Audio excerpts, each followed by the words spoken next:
Hello students.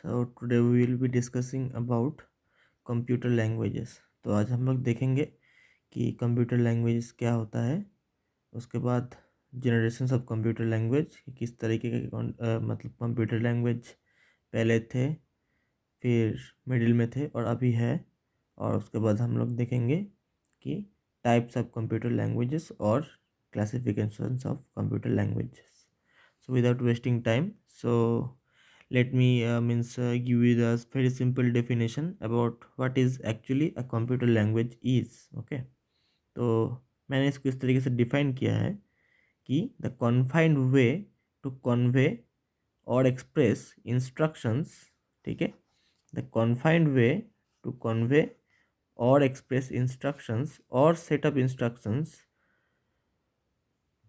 governed by some rules specific to some domain, that is area of interest concern, known as or may be defined as computer language. ठीक है, तो basically language क्या होता है? Basically language is a sign expression. ठीक है, but when it comes to computer languages, here language means a way to give instruction to computer so that it can function properly to provide correct output. Okay, तो सिर्फ instructions देना ही काफ़ी नहीं है। तो instruction जो हम लोग दे रहे हैं, किस तरीके से दे रहे हैं, ठीक है, किस तरीके से उसको हम लोग मतलब एक्सप्रेस कर रहे हैं। ठीक है, ऑफ कोर्स लैंग्वेज मतलब जैसे कि बंगाली लैंग्वेज हो गया, हिंदी लैंग्वेज हो गया, तो हर तरीके का लैंग्वेज का कुछ अपना अपना रूल्स होता है। ठीक है, और हर तरीके का लैंग्वेज का कुछ स्पेसिफिक एरिया होता है। जैसे कि बंगाली लैंग्वेज मेनली बेस्ड है कहाँ, मतलब सिर्फ मतलब मेनली बेस्ड है बंगाल पे। ये अलग बात है कि बंगाली लैंग्वेज कोई बिहारी समझता है, कोई गुजराती समझता है, ये अलग बात है। लेकिन बंगाली लैंग्वेज का मतलब एरिया, मेन एरिया कौन है? बंगाल। ठीक है, वैसे ही कंप्यूटर लैंग्वेज का भी अपना अपना खुद का एरिया होता है। ठीक है, और कुछ अपना अपना रूल्स होता है हर कंप्यूटर लैंग्वेज का। जैसे कि सी लैंग्वेज हो गया, सी का अपना कुछ रूल्स है। ठीक है, फिर तुम्हारा जावा हो गया, उसका कुछ अपना रूल्स है। तो जिस मतलब जैसा मतलब एनवायरनमेंट, जैसा एप्लीकेशन, जैसा प्रोग्राम या फिर जैसा प्रॉब्लम कॉन्सर्न है, उसका ऊपर डिपेंड करता है लैंग्वेज, और लैंग्वेज का अपना अपना रूल्स। तो लैंग्वेज बेसिकली क्या होता है? एक तरीका जिससे हम लोग कंप्यूटर्स को इंस्ट्रक्शन दे रहे हैं, सिंपली। ठीक है, तो यही बात है कि यही है computer language. So generally it comes as a forms of instructions, और you can say set of instructions. ठीक है, that is known as programs. ठीक है, तो फिर हम लोग देखते हैं कि जेनरेशन्स ऑफ कंप्यूटर लैंग्वेज। इसका पहले क्लास में हम लोग पढ़े थे कि जेनरेशन्स ऑफ कंप्यूटर्स, उसी तरीके से जेनरेशन्स ऑफ कंप्यूटर लैंग्वेज कि पहले पहले कैसा था, अभी कैसा है और मिडिल में कैसा था। ठीक है, इस कुछ ऐसा है। तो फर्स्ट क्या है? First generation, as simple as that, और you can say that 1GL। ठीक है, that was before in the year 1940s। तब का टाइम पे कंप्यूटर लैंग्वेज किस प्रकार से था? एक्चुअली में तब का टाइम पे कोई कंप्यूटर लैंग्वेज था ही नहीं। ठीक है, और तब का टाइम पे कंप्यूटर लैंग्वेज था ही नहीं। जो कंप्यूटर डिवाइसेस को इंस्ट्रक्शन दिया जाता था by the means of alterations of circuit और ऑल्टरेशंस ऑफ कीज। मतलब कुछ सर्किट में हेर फेर बदल करके उस पर कुछ कॉम्बिनेशंस करके। ठीक है, इस तरीके से कंप्यूटर डिवाइस को इंस्ट्रक्शन दिया जाता था तब का टाइम पे। ठीक है, फर्स्ट जनरेशन और उसी को कहते थे फर्स्ट जनरेशन लैंग्वेज। और तब का टाइम पे कॉन्सेप्ट था क्या? Stored program concept. ठीक है, प्रोग्राम्स तो शायद सभी को पता होगा। What is a computer program? It is a set of instructions. ठीक है, well organized set of instruction. तो कुछ सर्किट्स होता था, उस पर कुछ हार्डवेयर लॉजिक्स होता था। तो वो हार्डवेयर लॉजिक को टाइम टू टाइम, ठीक है, कंप्यूटर में पंच किया जाता था। ठीक है, और डिज़ायर्ड आउटपुट प्रोवाइड करवाने के लिए वो सर्किट्स पे हेर फेर बदल किया जाता था। ठीक है, तो उसी को कहते हैं स्टोर्ड प्रोग्राम कॉन्सेप्ट। मतलब वो जो एक सर्किट होता था, या फिर कुछ से फॉर एग्जांपल डिजिटल कार्ड हो गया, उस पर कुछ हार्डवेयर लॉजिक्स होता था। ठीक है, तो उसी डिजिटल कार्ड को या फिर उसी सर्किट को कंप्यूटर के अंदर पंच किया जाता था।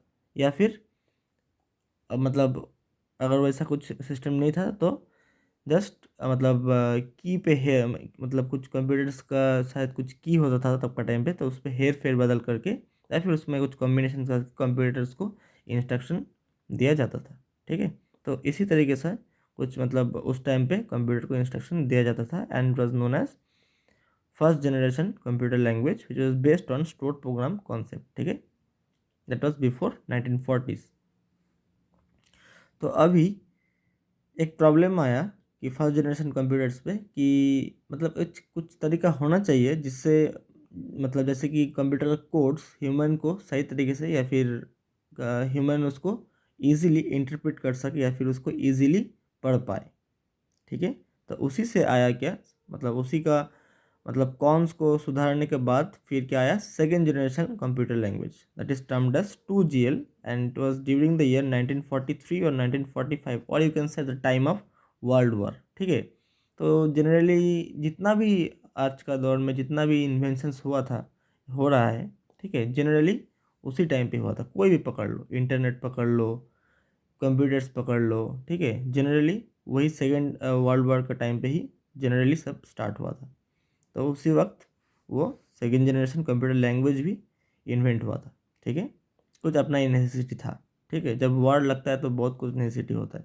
ठीक है, तो तब नया नया इन्वेंशन भी देखने को मिलता है। ठीक है, तो तब का टाइम का जो था वो क्या था, पंच कार्ड और मैग्नेटिक टेप टेक्नोलॉजी। ठीक है, पंच कार्ड क्या होता था, एक हार्डवेयर डिजिटल सर्किट। ठीक है, जो कि एक्चुअली कंप्यूटर का अंदर पंच किया जाता था या फिर उसको घुसाया जाता था। ठीक है, और फिर क्या था, मैग्नेटिक टेप टेक्नोलॉजी। तुम लोग को अगर याद है कि पहले ज़माने में, जब पहले ज़माने में, आज से सोचो कि 10-15 साल पहले जब मैं भी छोटा था तब मैंने भी देखा था कि कैसेट्स होता था। ठीक है ना, रियल कैसेट्स। ठीक है, those are the kind of magnetic tapes. तो कंप्यूटर का जो इंस्ट्रक्शन था तो वो मैग्नेटिक टेप्स में एक्चुअली इम्प्लीमेंट किया जाता था। ठीक है,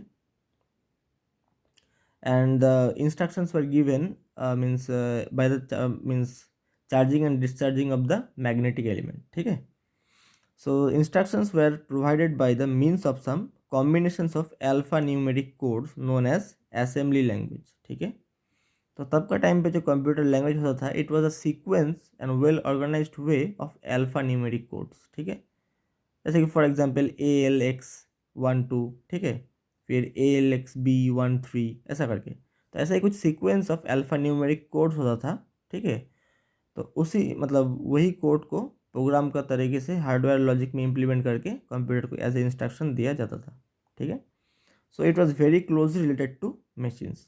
ठीक है, सो उस वो सब जो लैंग्वेज था it was very closely related to machine, it was not that much understandable, और you can say it is very tedious and need some experts to memorise those kind of codes. ठीक है, और वो सब जो codes था वो सिर्फ कुछ कुछ मशीन के लिए ही बना हुआ था। सिर्फ फॉर एग्जांपल एक मशीन का नाम है ए, तो उसका जो असेंबली कोड था वो मशीन पे ही चलने वाला था और दूसरा कोई मशीन उसको समझने वाला नहीं था। ठीक है, and the codes are very tedious to remember, and of course it was means operated by some domain experts और you can say computer experts. And generally तब का टाइम पे कंप्यूटर साइंटिफिक काम के लिए ही यूज होता था। ठीक है, सो the second generation language, the assembly codes were very specific to computer system। जैसे कि मैंने बताया कि very specific to computer system, मतलब कुछ कुछ चुनिंदा कंप्यूटर सिस्टम के लिए ही वो कोड बनाया जाता था। ठीक है, for which it was designed। ठीक है, that is one computer system was not able to interpret any other computer systems instruction। मतलब एक कंप्यूटर का कोड दूसरा कंप्यूटर से रीड किया नहीं जा सकता था। ठीक है, मतलब the means languages, the second generation languages was not machine independent. ठीक है, मतलब एक मशीन का मतलब वो सब लैंग्वेज से अगर मैं कुछ एक प्रोग्राम लिखूँ एक कंप्यूटर के लिए, तो वो जो प्रोग्राम है वो दूसरा मशीन पे चलने वाला नहीं था। ठीक है, So we can realize that there is some problem, that is the problem of interoperability. ठीक है, कि machine independent वो सब लैंग्वेज तब का टाइम पे सेकेंड जनरेशन लैंग्वेज नहीं था। ठीक है, तो इसी से आया कि there must be some way that एक ऐसा प्रोग्रामिंग या फिर प्रोग्रामिंग लैंग्वेज को ऐसा होना चाहिए कि मैं वो प्रोग्रामिंग लैंग्वेज से जो भी कुछ प्रोग्राम बनाऊँ वो सिर्फ एक ही मशीन के लिए, एक ही मशीन पे वो सिर्फ काम करने वाला नहीं रहे, वो बहुत सारे मशीन पे काम करने लायक हो। ठीक है, that means it must be generic. ठीक है, और it must be means it must be able to run in different machines। ठीक है, so very poor machine interoperability and hence not generic, still very tedious and needed some experts to learn the code। ठीक है,